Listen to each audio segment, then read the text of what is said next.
Eh bien, nous sommes à la veille de la parution de mon nouveau livre, Je me libère du passé, comprendre ses erreurs pour ne plus les répéter, puisqu'il pourra être disponible à partir de demain, mercredi 27 mars, sur le site internet de son éditeur, les Éditions du Dauphin, et à partir du 11 avril, dans toutes les bonnes librairies, comme on dit.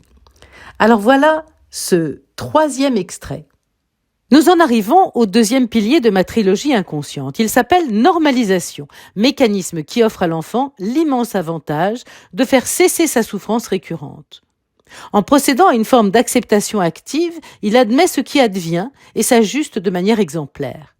Il révise son jugement sur la situation de souffrance et se convainc de faire confiance à ces figures d'attachement qui, elles, en tant qu'adultes, doivent savoir quoi faire. Vous verrez plus loin en quoi cette confiance construit ces erreurs répétitives. Car si les bébés ne parvenaient pas à accorder du crédit à leurs parents, que se passerait-il pour eux si petits ? Il est essentiel pour sa survie que le tout-petit voie en sa famille une matrice utile. Qu'elle soit bonne ou mauvaise, il est nécessaire, au sens philosophique du terme, qu'il s'en remette à ses proches. Mes parents ont raison, ou ils ont leur raison, deviennent alors ces mots d'ordre intérieur pour aller mieux, bénéficiant ainsi des premiers effets d'atténuation de la dite souffrance. Le rendement d'un tel investissement est considérable. Banaliser, en effet, représente l'un des mécanismes de défense les plus usités de l'être humain. Il met à distance toute peine par un déni de sa virulence.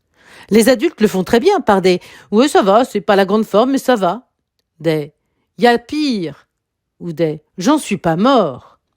La banalisation permet de relativiser, rend les drames supportables.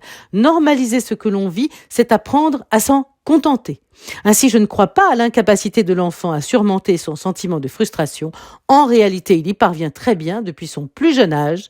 La normalisation dans ma trilogie inconsciente apparaît donc comme une solution à la souffrance, une réduction de sa brutalité, quitte à dire n'importe quoi.